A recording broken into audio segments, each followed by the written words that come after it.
Hello student, अपने YouTube channel जेएसटीडी classes में आपका स्वागत है। आज की इस वीडियो पर लेकर के आ चुके हैं त्रैमासिक परीक्षा 2023-24 का कक्षा 9वीं का है, विज्ञान सब्जेक्ट का है, सेट सी का ये पेपर है। ठीक, यदि आपको पूरे 75 में से 75 अंक चाहिए तो वीडियो के लास्ट तक बने रहना और पूरे जितने क्वेश्चन मैं आपको बता रहा हूँ सभी क्वेश्चनों को तैयार करके जाना, क्योंकि यही आपका रियल पेपर है, एकदम ओरिजिनल पेपर है। यही कल आपको पेपर देखने को मिलेगा। तो फटाफट चैनल को सब्सक्राइब कर लो, बेल आइकन को प्रेस कर लेना और इस वीडियो को अपने दोस्तों में जितना हो सके शेयर करो, क्योंकि रियल पेपर है, पूरे के पूरे 100% यही क्वेश्चन आने वाले हैं।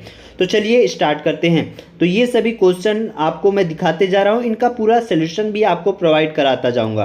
पहला क्वेश्चन क्या है, सही विकल्प चुन करके उत्तर लिखना है। 6 नंबर का क्वेश्चन है, यानी 6 आपको सही विकल्प दिए गए हैं, एक एक नंबर के सभी हैं। तो पहला क्या है, वर्फ का गलनांक होता है। तो वर्फ का गलनांक कितना होता है, ये 274.15 के 274 यानी आ नंबर है। ठीक, फिर अगला क्या है, निम्नलिखित में से सूक्ष्म बर्फ है। तो निम्नलिखित में से सूक्ष्म बर्फ कौन सी है, तो CO2 सूक्ष्म बर्फ है। ठीक, फिर पदार्थ की किस अवस्था में किसी वस्तु का एक निश्चित आकार, स्पष्ट सीमा एवं नगण्य संपीड़ितता होती है। तो किसकी होती है, ठोस की।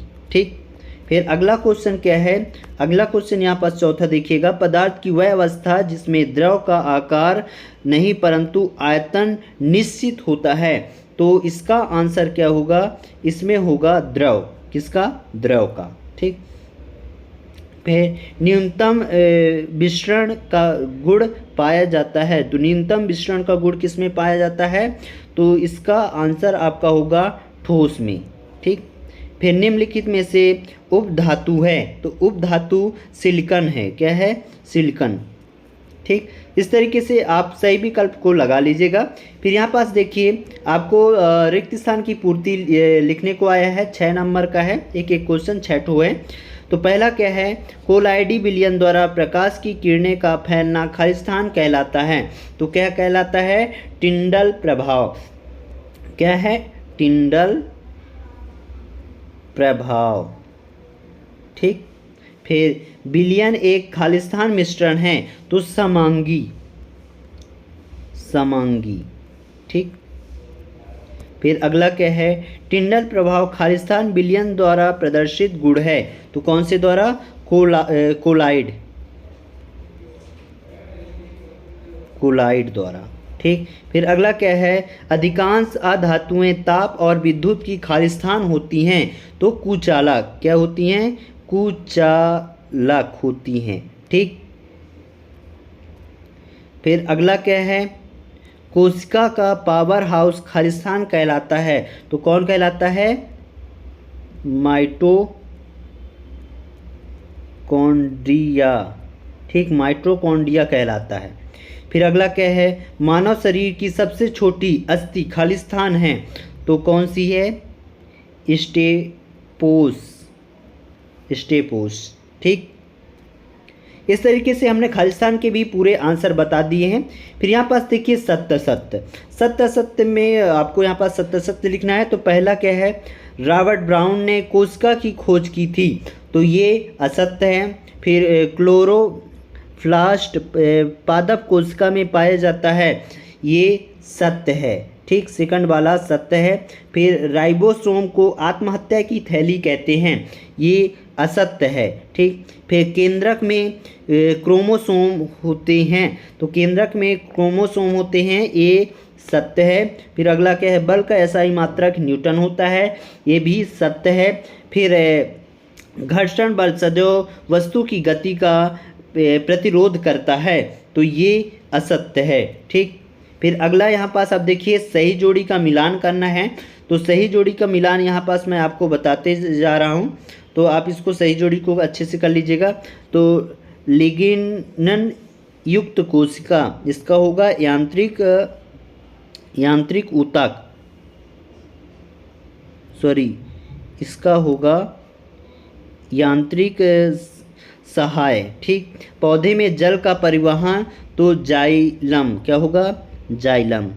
ठीक, फिर अगला क्या है, रक्त रक्त का होगा संयोजी ऊतक। फिर रंध्र, रंध्र होगा पत्तियों का सतह, ठीक।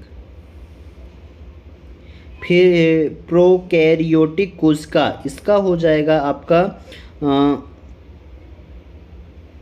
बैक्टीरिया।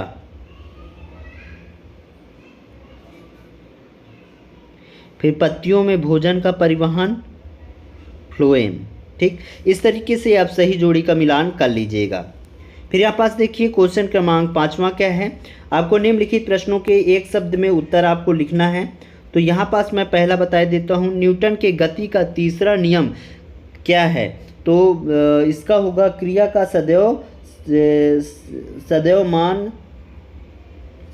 क्रिया की सदैव समान और विपरीत दिशा में प्रतिक्रिया, ठीक ना। ये गति का तीसरा नियम है। असमान द्रव्यमान की दो वस्तुएं एक ही संवेग से गतिशील है तो किसका वेग अधिक होगा, तो किसका होगा, विलायती वस्तु का, ठीक। फिर वस्तु द्वारा अपनी गति अवस्था में परिवर्तन के विरोध करने के गुण को क्या कहते हैं, तो जड़त्व कहते हैं, ठीक।